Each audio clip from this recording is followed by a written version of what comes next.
Price Lord. നിങ്ങളെല്ലാവരെയും blessed മോർണിംഗിലേക്ക് യേശു ക്രിസ്തുവിൻ്റെ നാമത്തിൽ സ്വാഗതം ചെയ്യും.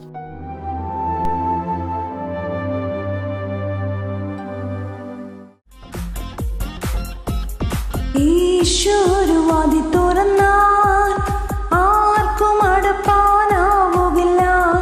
ഈശോരുവാതിലടച്ചാൽ ആർക്കും തുറപ്പാനാവുകില്ല.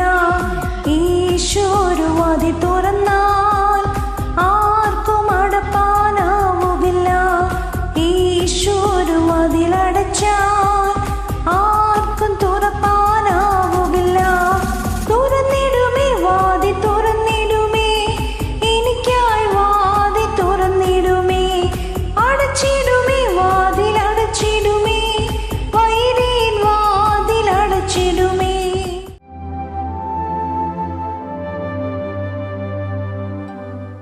പ്രിയരെ, അനുഗ്രഹിക്കപ്പെട്ട ഒരു പ്രഭാതം കൂടെ നമ്മുടെ ജീവിതത്തിൽ അനുവദിച്ചു തന്ന വലിയവനായ ദൈവത്തെ നമുക്ക് ഒരുമിച്ച് ചേർന്ന് നന്ദി പറയാം. എത്ര പേർ പറയും, ഞാൻ നിന്നതല്ല, എൻ്റെ ദൈവം എന്നെ നടത്തിയതാണ്. ഒന്നുകൂടെ പറഞ്ഞാൽ 2025 ഡിസംബർ മാസം 17-ാം തീയതി വരെയും എന്നെയും എൻ്റെ കുടുംബത്തെയും കണ്ണിലെ കൃഷ്ണമണി പോലെ സൂക്ഷിക്കുകയും വിടുവിക്കുകയും ചെയ്ത വലിയവനായ ദൈവത്തിന് നന്ദി പറഞ്ഞുകൊണ്ട് ഈ പ്രഭാത ചിന്തയിലേക്ക് നമുക്ക് ഒരുമിച്ച് അടുത്തു വരാം.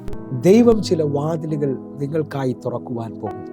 പ്രിയരെ, പ്രാരംഭവാക്യത്തിലേക്ക് 1 കൊരിന്ത്യർ 16-ാം അധ്യായം അതിൻ്റെ 9-ാമത്തെ വാക്യം.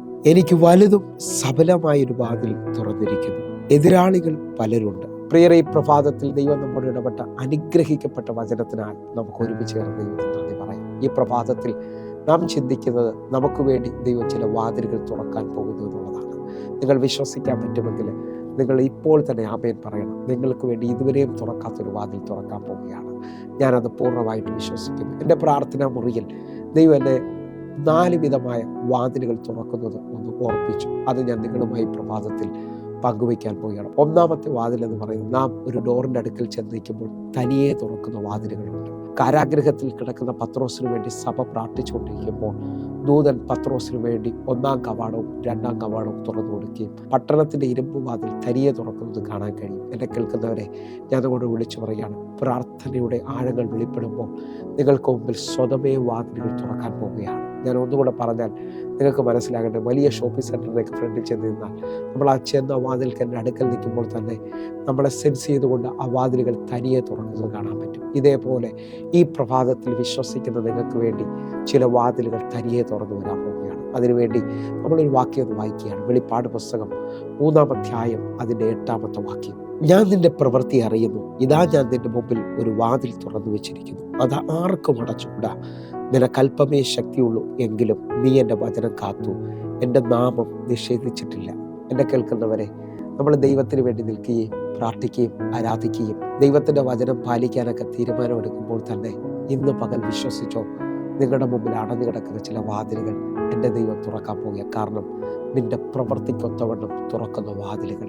കർത്താവിനൊന്ന് നന്ദി പറയാൻ പറ്റുമോ? 2-ാമത്തെ വാതിലിൻ്റെ പ്രത്യേകത എന്ന് പറയുന്നത്, നമ്മൾ ചില വാതിലുകളിൽ അടുക്കൽ ചെന്ന് പുറമെ മുട്ടിയാൽ അകത്തുനിന്ന് തുറക്കുന്ന വാതിലുകളുണ്ട്.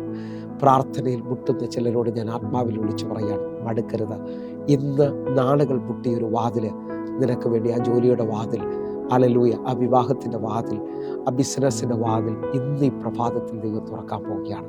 നാളുകളായി പ്രാർത്ഥിച്ചുകൊണ്ടിരുന്ന ആ വസ്തുവിൻ്റെ വിൽപ്പനയുടെ വാതിൽ ഇന്ന് മുട്ടുന്നതിനകത്തും മടിക്കാത്ത ചിലവർക്ക് വേണ്ടി എൻ്റെ ദൈവം തുറന്നു തരാൻ പോവുകയാണ്. നമുക്കൊരുമിച്ച് ലൂക്കോസിൻ്റെ സുവിശേഷം 11-ാം അധ്യായം 10-ാമത്തെ വാക്യത്തിലേക്ക്. യാചിക്കുന്നവന് ലഭിക്കുന്നു, അന്വേഷിക്കുന്നവൻ കണ്ടെത്തുന്നു, മുട്ടുന്നവന് തുറക്കും എന്ന് ഞാൻ നിങ്ങളോട് പറയുന്നു. എന്നെ കേൾക്കുന്നവരെ, വചനത്തെ അതേപോലെ ശ്രദ്ധിക്കുന്ന, വചനത്തിന് വേണ്ടി വിശ്വസിക്കുന്ന ഓരോരുത്തരോടും പരിശുദ്ധാത്മാവ് വ്യക്തമായി ഓർപ്പിക്കുകയാണ്, മുട്ടുന്നതിനകത്ത് മടുത്തു പോകരുത്. ഞാൻ കഴിഞ്ഞ 23 വർഷമായി കർത്താവിൻ്റെ വേല ചെയ്യുന്നുണ്ട്. ഈ 23 വർഷങ്ങളിൽ അനേക ജീവിതങ്ങളെ ഞാൻ കണ്ടിട്ടുണ്ട്. ചിലവർ കർത്താവിന് വേണ്ടി ഒത്തിരി ഓടുകയും വിശ്വസ്തയോടെ നിൽക്കുകയൊക്കെ ചെയ്തു. പക്ഷേ എവിടെയോ മടുത്ത് പിന്മാറുന്നതോടെ അനേകരുടെ വാതിൽ അടഞ്ഞു പോകുന്നതിനെ കണ്ടിട്ടുണ്ട്. നിങ്ങൾ മടുത്തു പോകാതെ ഈ പ്രഭാതത്തിൽ മുട്ടുന്നവരാണെങ്കിൽ എൻ്റെ ദൈവം നീ പ്രതീക്ഷിച്ചതിനേക്കാൾ വലിയൊരു വാതിൽ തുറക്കാൻ പോകുകയാണ്. അത് വിശ്വസിക്കുന്നതിന് ഒരുമിച്ച് എൻ്റെ കൂടെ ചേർന്ന് പറഞ്ഞ്, എൻ്റെ കർത്താവ് ഇതാ എനിക്ക് വേണ്ടി ഒരു വാതിൽ തുറക്കാൻ പോവുകയാണ്. 3-ാമത്തെ വാതിലിനെ കുറിച്ച് നമ്മൾ ചിന്തിക്കുകയാണ്. താക്കോലിട്ട് തുറക്കുന്ന വാതിലുകളുണ്ട്. നിങ്ങൾ വിശ്വസിക്കുന്നവരാണെങ്കിൽ ദൈവമായിട്ടൊരു അടുത്തൊരു ബന്ധവും ദൈവത്തെക്കുറിച്ച് മറ്റുള്ളവർക്കില്ലാത്തൊരു വെളിപ്പാട് നിങ്ങളുടെ വെളിയിൽ ദൈവം പകരുന്നുണ്ടെങ്കിൽ ഇതാ നിന്റെ വെളിയിൽ സ്വർഗരാജ്യത്തിൻ്റെ താക്കോൽ കൈമാറാൻ പോവുകയാണ്.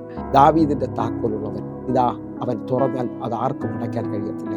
നിനക്ക് വേണ്ടി ഒരു താക്കോലിൻ്റെ കൈമാറ്റം ഈ പ്രഭാതത്തിൽ ദൈവം കൈമാറുകയാണ്. മത്തായിയുടെ സുവിശേഷം 16-ാം അധ്യായം അതിൻ്റെ 19-ാമത്തെ വാക്യത്തിലേക്ക് നമ്മൾ വരികയാണ്. സ്വർഗരാജ്യത്തിൻ്റെ താക്കോൽ ഞാൻ നിനക്ക് തരുന്നു.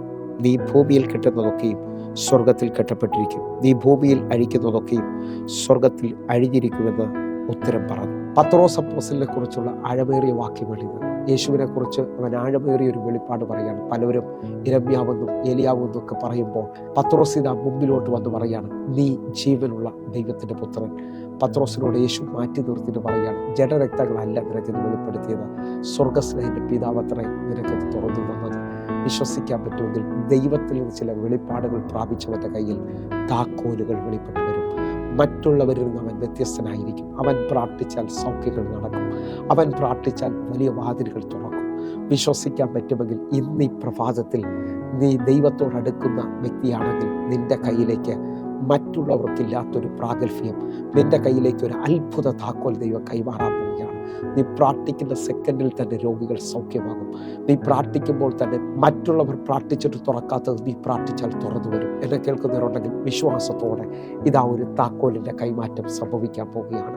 4-ാമത്തെ താക്കോലിലേക്ക് വരികയാണ്. ചില വാതിലുകൾ നമ്മൾ പ്രസ് ചെയ്താൽ അല്ലെങ്കിൽ തെള്ളിയാലേ തുറക്കത്തുള്ളൂ. ഇതേപോലെ ഞാൻ വിശ്വസിക്കുകയാണ്, ഈ പ്രഭാതത്തിൽ നീ നിന്റെ കൈയടി നിർത്തിയില്ലെങ്കിൽ, കാരാഗൃഹത്തിൽ പൗലോസും ശീലാസും അടികൊണ്ട് മുറിവേറ്റു കഷ്ടതയുടെ അനുഭവത്തിലായിരുന്നു. പക്ഷെ അവർ സ്തുതിക്കാൻ മറന്നില്ല, അവർ ആരാധിക്കാൻ മറന്നില്ല. അവർ അർദ്ധരാത്രിയിലും പ്രാർത്ഥിച്ചുകൊണ്ടിരിക്കുമ്പോൾ കാരാഗ്രഹത്തിൻ്റെ വാതിലുകൾ അവർക്ക് വേണ്ടി ദൈവം തകർത്ത് കളയുകയാണ്. ഇതാ നിങ്ങൾ വിശ്വസിക്കാൻ പറ്റുമെങ്കിൽ ദൈവരാജ്യം ബലാത്കാരികൾക്കുള്ളതാണ്. വിശുദ്ധ മത്തായി എഴുതിയ സുവിശേഷം 11-ാം അധ്യായം അതിൻ്റെ 12-ാമത്തെ വാക്യത്തിലേക്ക്, യോഹന്നാൻ സ്നാപകന്റെ നാൾ മുതൽ ഇന്നുവരെ സ്വർഗരാജ്യത്തെ ബലാത്കാരം ചെയ്യുന്നു, ബലാത്കാരികൾ അതിനെ പിടിച്ചടക്കുന്നു.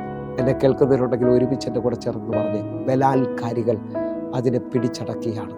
എന്തെല്ലാം പ്രതികൂലങ്ങളും എന്തെല്ലാം കഷ്ടതയിലൂടെ കടന്നുപോയാലും എൻ്റെ ദൈവം നിനക്ക് വേണ്ടി ഈ പ്രഭാതത്തിൽ ഒരു വാതിൽ തുറക്കുമെന്ന് വിശ്വാസം ഉണ്ടെങ്കിൽ ബലാത്കാരത്തോടെ ആത്മാവിൽ ഒരുമിച്ച് പ്രാർത്ഥിച്ച് ഉപവാസം നിർത്തരുത്, പ്രാർത്ഥന നിർത്തരുത്. നിന്റെ മേളിൽ വ്യാപരിക്കുന്ന ബലത്താൽ വിശ്വസിക്കുന്നവന് വേണ്ടി വ്യാപരിക്കുന്ന ദൈവത്തിൻ്റെ ശക്തി ഇതാ നിനക്ക് വേണ്ടി വ്യാപരിക്കാൻ പോവുകയാണ്.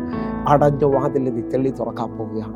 എൻ്റെ ദൈവം നിനക്ക് വേണ്ടി പ്രഭാതത്തിൽ ചിലത് ചെയ്യാൻ പോവുകയാണ്. നമുക്ക് ഒരുമിച്ചൊന്ന് കണ്ണുകൾ അടയ്ക്കാൻ പ്രിയരെ. 4 വിധത്തിൽ വാതിലുകൾ തുറക്കുന്നതിനെ കുറിച്ചാണ് ഞാൻ നിങ്ങൾ ചിന്തിച്ചത്. നമുക്ക് ഒരുമിച്ചൊന്ന് പ്രാർത്ഥിക്കാം. ഇന്നൊരു വാതിൽ തുറക്കും. ഇന്ന് ആർക്കും അടയ്ക്കാൻ പറ്റാത്തൊരു വിടുതൽ നീ കാണാൻ പോവുകയാണ്. എൻ്റെ കൂടെ ഒന്ന് പ്രാർത്ഥിക്കാൻ പറ്റുമെങ്കിൽ പ്രാർത്ഥിച്ച്, ഞങ്ങളെ സ്നേഹിക്കുന്ന ഞങ്ങളുടെ നല്ല ദൈവമേ, പൂർണ്ണ ഹൃദയത്തോടെ എന്നെ കാണുന്ന ഓരോ മക്കൾക്കുമായി ഞാൻ പ്രാർത്ഥിക്കുന്നു. അത്ഭുത വാതിലുകൾ തുറക്കണം. ഇവർ ഇന്ന് എൻ്റെ കൂടെ ചേർന്ന് പ്രാർത്ഥിക്കുമ്പോൾ നാളുകൾ കരഞ്ഞതിനകത്ത്, നാളുകൾ തടസ്സം കണ്ടതിനകത്ത്, നാളുകൾ വിഷമിച്ചതിനകത്ത് എൻ്റെ ദൈവം ഇവർക്ക് വേണ്ടി ഒരു വാതിൽ തുറക്കുകയാണ്. കർത്താവ് ചെയ്തതിനായി നന്ദി. യേശുവിൻ നാമത്തിൽ പ്രാർത്ഥിക്കുന്നു. കേൾക്കണം പിതാവേ. ആമേൻ, ആമേൻ. പ്രിയരെ, ഈ പ്രഭാത സന്ദേശം നിങ്ങൾക്ക് അനുഗ്രഹമാകുന്നുവെങ്കിൽ നമ്മുടെ യൂട്യൂബ് ചാനൽ സബ്സ്ക്രൈബ് ചെയ്യുകയും ഫേസ്ബുക്കിലേക്ക് നിങ്ങൾ ജോയിൻ ചെയ്യുകയും ചെയ്യണമെന്ന് ഓർപ്പിക്കുന്നു. അതേപോലെ തന്നെ എല്ലാ ദിവസവും വൈകിട്ട് ഇന്ത്യൻ സമയം 6 മണിക്ക് സൂമിൽ ആരാധന നടക്കുന്നു. കർത്താവ് നിങ്ങളെയും അധികത്തിൽ മാനിക്കട്ടെ. കർത്താവിൻ്റെ വലിയ വിശ്വാസം നിങ്ങൾക്ക് വേണ്ടി വെളിപ്പെട്ട് വരട്ടെ. എങ്കിൽ അടുത്ത ദിവസം കാണും വരെയും സ്വർഗത്തിലെ ദൈവം നിങ്ങളെ കാക്കുമാറാകട്ടെ. God bless you. ആമേൻ.